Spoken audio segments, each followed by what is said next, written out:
I've just reacted to 21 Pilots Car Radio, and I've got to say, it's blown me away.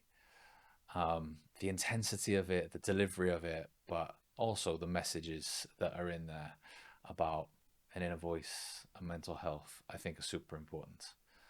Keep watching, and you'll see some of my thoughts.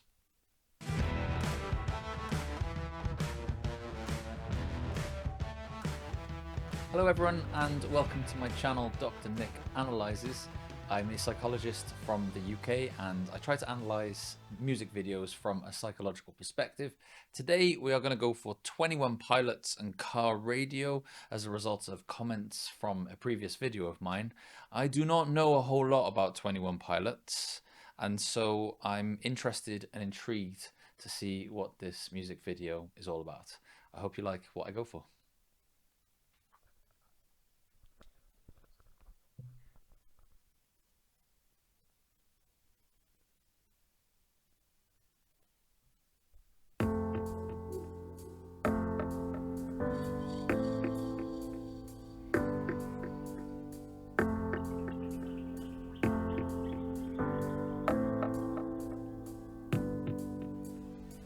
I ponder of something great. My lungs will fill and then deflate. They fill with fire, exhale desire. I know it's dire, my time today.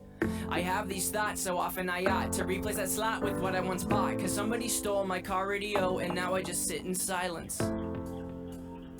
Sometimes quiet is violent. I find it hard to hide it. My pride is no longer inside. It's on my sleeve, my skin will scream, reminding me of who I killed inside my dream. I hate this car that I'm driving. There's no hiding for me. I'm forced to deal with what I feel. There is no distraction to mask what is real. I could pull the steering wheel. I have these thoughts so often I ought to replace that slot with what I once bought. Cause somebody stole my car radio and now I just sit in silence.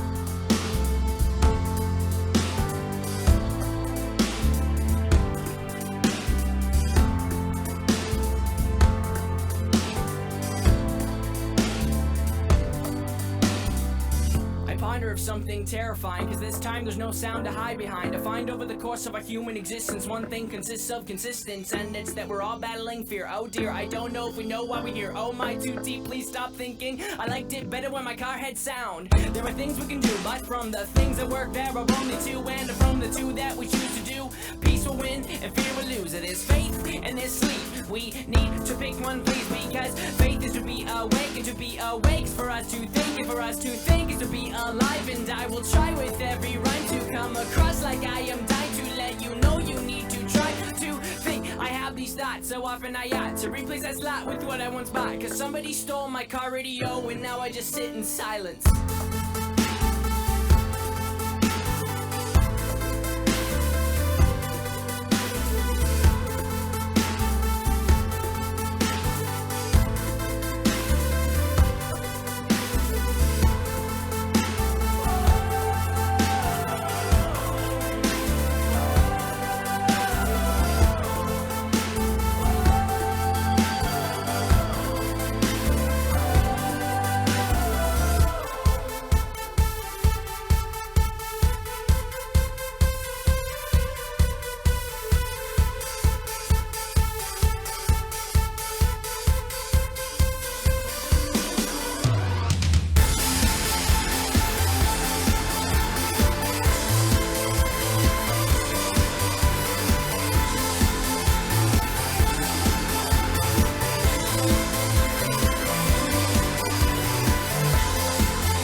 reminder of something great. My lungs will fill and then deflate. They fill with fire, exhale desire. I know it's dire, my time today. I have these thoughts so often I ought to replace that slot with what I once bought. Cause somebody stole my car radio and now I just sit in silence.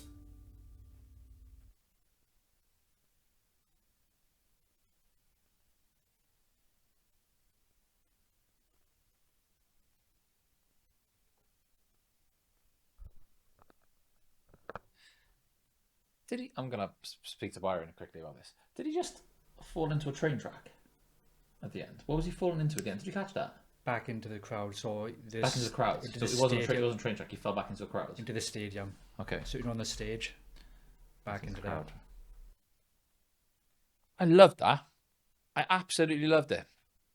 I loved it. I don't really know anything about 21 Pilots, but there was an intensity to that just it had me captured. Do you know what I mean? I was mesmerized by that. I thought that was brilliant. That was absolutely brilliant. Yeah. In terms of what the song is about, at least the way that I was hearing it, was it felt like it was he said it's almost like his car radio. It's a metaphor, right? So his car radio is a metaphor for playing loud music, and the more that he played loud music, the more he could drown out the sounds and the thoughts of his own mind, you know. And then all of a sudden, the car radio was stolen, and now he's got to sit in silence. And he doesn't mean silence. He doesn't mean actual silence. He means silence around him. He doesn't mean silence in his mind. He's got to sit with the thoughts of his inner voice. And, you know, a lot of that inner voice he's talking about are thoughts of fear. They're probably thoughts of failure, thoughts of not being good enough, thoughts of not making it. And, like, it's hard to be left alone with those thoughts. And so I think that's basically what the song was about navigating his way through an inner voice that isn't particularly friendly or isn't nice to be in the presence of.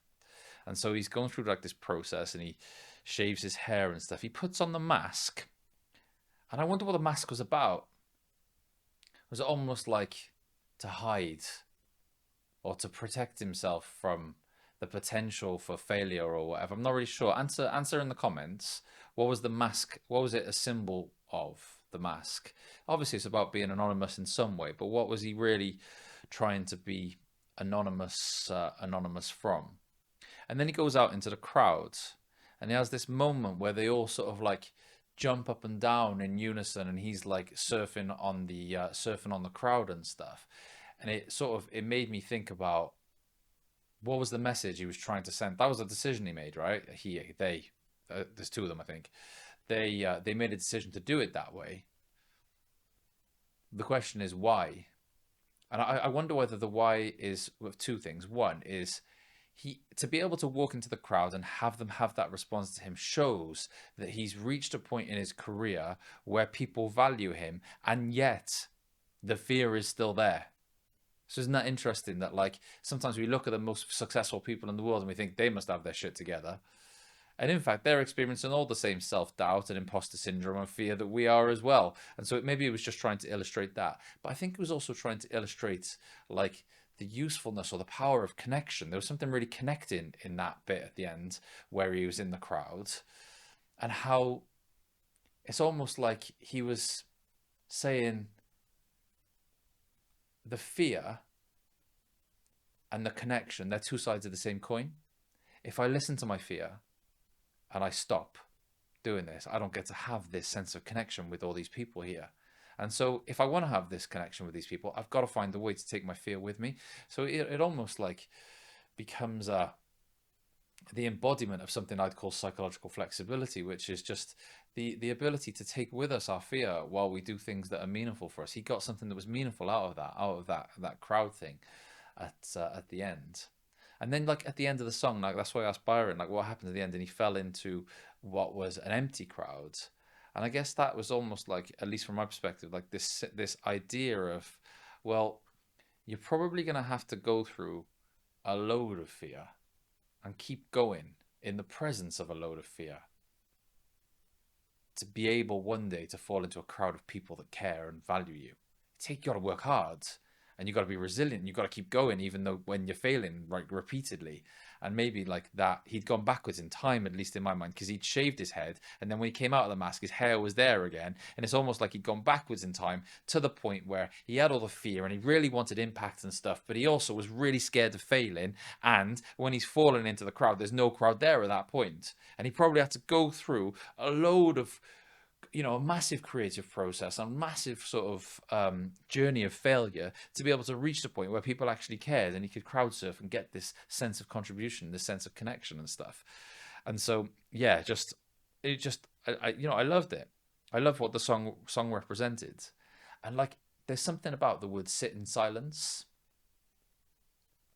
And I think there's like an arc there, and maybe this is just the arc that I'm seeing because it obviously reflects my own personal experience. It's almost like at the beginning of the song, there was an anger at having to sit in silence with one's own thoughts. And yet by the end of the song, there was acknowledgement of the strength of being able to sit in silence. Do you know what I mean? There's two parts to that, which is when you first have to sit with your own thoughts, especially when they can be dark. It's really hard.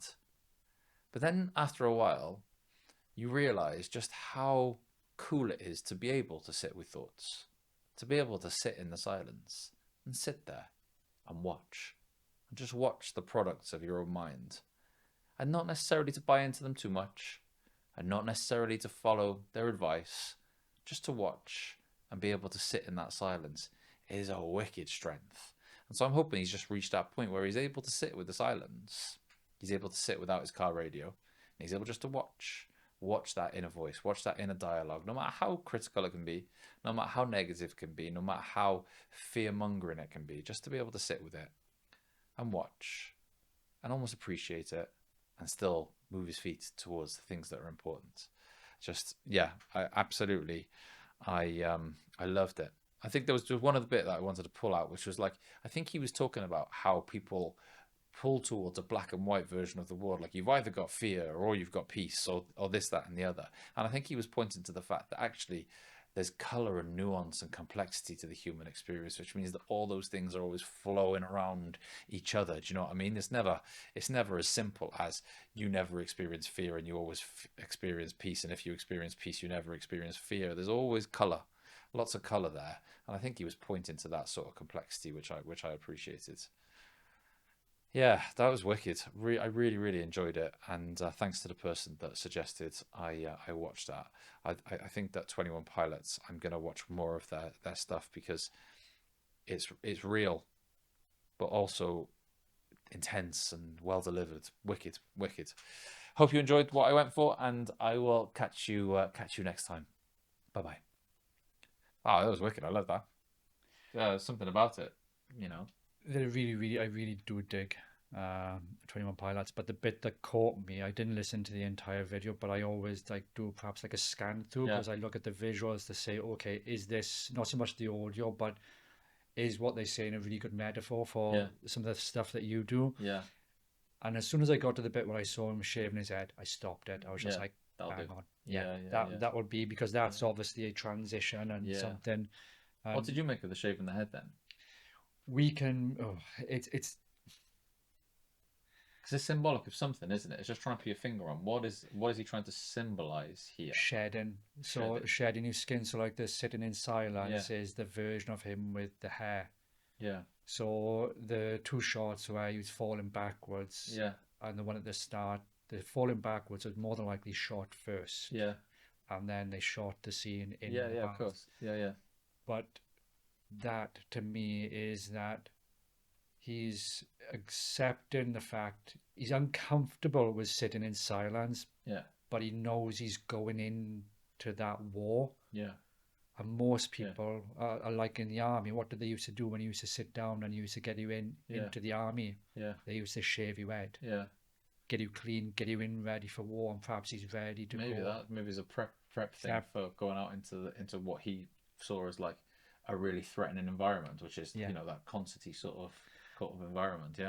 And there was something you said about the sitting in silence, and I was just like, the word uncomfortable self, and you can have your own version of your uncomfortable self, whereby you have to acknowledge the fact that there's a duality to the person that you are, because you're uncomfortable with knowing that once you are on your own, those thoughts, it's almost like a dual person, and it's just like, shit, I got to sit with you now. You know, that awkward really the feeling. And the mask as well, you also said something about life having color, and that there's not black and white. Perhaps the white represents one of those states. Because you can be in a crowd and still feel lonely. It's like when you were talking here, even though there was noise, there were perhaps sometimes a few key things that you said. I went away. And you can go away in your own head. So sometimes being in that crowd, you still feel like there's the bit where you can sit in silence with your own thoughts. So even though the noise is around you, still, because they said, shit, it's me again. I know. Hello, darkness, I know. But it's a complicated video as well to actually pinpoint and all the nuance of all the different things that he's saying. I've learned not to be so scared of that anymore. I think that, like, when we were shooting these early videos, I felt like a sense of pressure to, like, really pick out what's going on quick. Do you know what I mean? And then sometimes when you do that, you lose connection with what's really happening there, and really giving yourself the chance to enjoy something. And so I've sort of like released that pressure on myself, really, to like always know the right answer. It's okay if I don't know the right answer. It's okay if I don't get the analysis perfectly correct. What's most important is that I experience what's in front of me, you know. Ultimately, your best guess is his best guess. He's doing a best guess at life, and then he's putting in art form, and then you're doing a best guess of his best guess. Exactly. All right, wicked. I love that, wicked.